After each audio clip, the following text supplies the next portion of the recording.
that's what I was saying about Chris Wilder. I said to him, I said, he's finding players. And what I meant by old school, is, he always says, but the pitch hasn't changed the same size. The goals are the same. He says, and if I can get a group of players who will all, if I get them with the right mentality, he says, don't get me wrong, I can't teach them all the same. Because, he says, some need a cuddle, some need a rollicking. Sure. He says, but I do. And he's like, I believe in myself. I believe I can. But that's great management, get the best out of that player. Yeah, but Bez, that's great management. And I think if you look at, that's what Mourinho does. Yeah, you look at Mourinho, you look at Pep and all these guys, Arsene Wenger, and I use him, and also Pochettino. It's all about man management now. It's not about putting on great coaching sessions. It's not about doing any of that kind of stuff. I don't even think these guys put on coaching sessions. I think they have coaches to do that. Can I say SHIT? Because go on, say what you like. This bullshit I am Real fed up. Bez. Right, so the bullshit I really can't stand is when you get people like Sam Allardyce who comes out with the biggest load of crap as though the game's changed now. No, it hasn't, right? He'll say, oh no, there was fit players then. These people who are more dedicated as players are now. Is it a 4-3-2-1? Is it all that? Get bullshit, good players. Yeah. You good have got good players. Anyway. And there's what Sam's brilliant at doing is trying to make him sound important. Blagging it, I know what you mean. Yeah. You know what, Bez? I didn't want to interrupt you because I wanted to see if you would have said the same thing I've been saying for ages. He makes himself come across that he's doing something revolutionary. But Mourinho does that a bit as well, don't they? That's been happening on the contract. Cloughy used to do that. That's been happening for years. Yeah, it's just like a bit like...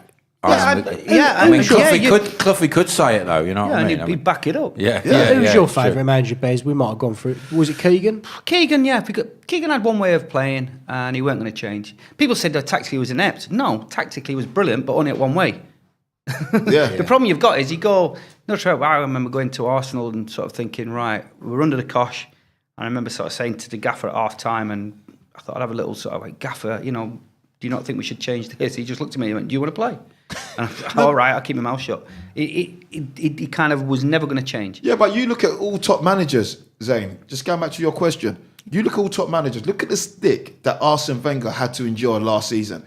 In all his tenure at the club, last season, I believe, it was the worst possible time this season for him. Was bad. And it's spilled over to this season. I think he's got away with it a little bit, Bez, because he's made some fantastic signings up front and kept Ozil. All right, we lost Sanchez, but we've kept Ozil and added Aubameyang. But I think you look at that, and any other manager would have gone, I'm going to change this. I'm going to change the philosophy. He's like, no, sorry. When you this say is what it is. Though, when you're having a word with Keegan in the changing room, was there a point in your head that you thought, "We've fucked this, Man United going to catch us"? Or even to the last... We only got to the last 3-4 games when you're just thinking... Well, I think it was just going into the last game where they were going to Middlesbrough. We were at home to Spurs, and Man United had to lose. And Brian Robson's manager of Middlesbrough. There's not a chance. Yeah, they're gonna beat him. Yeah. And that's when I thought it's gone. Before it, the gaffer had made some sort of decisions where I weren't quite sure. He'd thrown Tino Sprulla in straight away. But my point was, I wasn't bothered about that. It was, I'd learnt so much. Keegan had only been in the job 4 years. He was learning. We were learning. We didn't have one where we had Peter Beardsley, who was the only one who'd got enough experience, who'd been there, seen it, done it. So my point of it was, right, okay then, devastated. Next season, here we go. Yeah. Then we signed Shearer, and I'm thinking, right, here we go. 2 months into the season, Keegan spits his dummy out, loses the plot, and goes and walks out. Now that's when I was like, well, what the hell is going on here? It just didn't make any sense. So, but going back to what you're trying to say is the manager, I think he then needed someone around him to literally to say, you aren't walking out on this. Not to take that pressure away from And Kevin Keegan's Achilles heel is that. Yeah. When he loses it, he goes. And he did that England, Man City, didn't he? Yeah. And so I just think over the years, with that team, he would have gone, right, how do I tweak it? How can I make that a bit better? And he had to bring different players in to secure it up. It's always a good sign. Oh, it's a great start. What was your proudest moment, home or away, playing for Newcastle? Your standout moment where you just thought, right, If you could put your finger on it. From mine, it was a weird one. I tell you, it's little things. It was the time when Keegan was changing. He was going a bit depressed and whatever, and he was never like.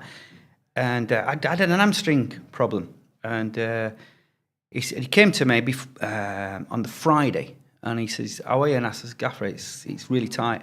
He went, "I want you," and I went, "What?" He says, because I'd said I don't think I'm fit. Yeah. He went, I need you to play for me. Will you play for me tomorrow? And he says, you'll make a difference for me. And I says, Gaffer, but I don't know how long it'll last. He went, can you just do it for me? Do it for me. And it was like off. And I thought, great. As it happened, we finished winning 7-1. Beat Spurs. Beat Spurs Brilliant. 7-1. Yeah, thanks for bringing that up. And the thing was, it came to That's me. what you get for asking silly questions. Yeah. And he called me into his office after, and he says, can you see how much difference you can make? He made you feel like you was that special. guy. Yeah. And it was kind of like that kind of thing. And whether it was bullshit. No, but no, it's true. I think he was. It was a part of. I was part of something that was. When I played at other clubs, it was a job. I used to go in training, do your training stretch, blah blah. I swear, under Keegan, it's not like that. I couldn't wait to get into training. It was fun. You were smiling. Don't get me wrong. We'd have crowds come to training and everything. But then I couldn't wait for the game to start. The Saturday. And that adrenaline rush of when you come out and you go, and knowing that every game, whether you're home or away, you're going for the win. You are going for it. There's no sitting on the fence for that. Oh no! How was Rob as a captain? Do you know what I mean? No, it's not. We can all slag him off. Yeah, okay. Now the thing is, Rob owes me because I tell you, Keegan came to me. We were in the. It was in the Championship, and Keegan had come from Spain. Didn't know anything. He really didn't. Honestly, he didn't know anything about the players in the league and anything else. And he says, "I need a word with you." And I went, "What?" He says, "Who's the best right winger in this division?" And I says, "There's the lad at Charlton, Rob Lee." He went, "Yeah, I've been recommended him." So he went. He says, "But you think he's the best?" I went, "Yeah, he is." No pressure. Yeah. So I'm like, so I never thought anything. Right? Then we signed him $700,000, and he called me into his office, and Keegan went, "By the way, you two are rooming together. He went, "You're not reasons he stayed here. Make sure it works." That's clever. Yeah. So from then on, I'm rooming with sort of like Rob, and we become good friends from then on. And it went on from there, but I thought that was brilliant management. Yeah, of course. It's sort of like... It almost put the responsibility on you. Yeah. Now you've got to make Rob a player. We're going to have some managers tuning into this game, because that is a great idea. Yeah, you never got a cut of the signing. I was going to say, did you get a cut of that? Did you get 10%? Rob's really looked after me over the years.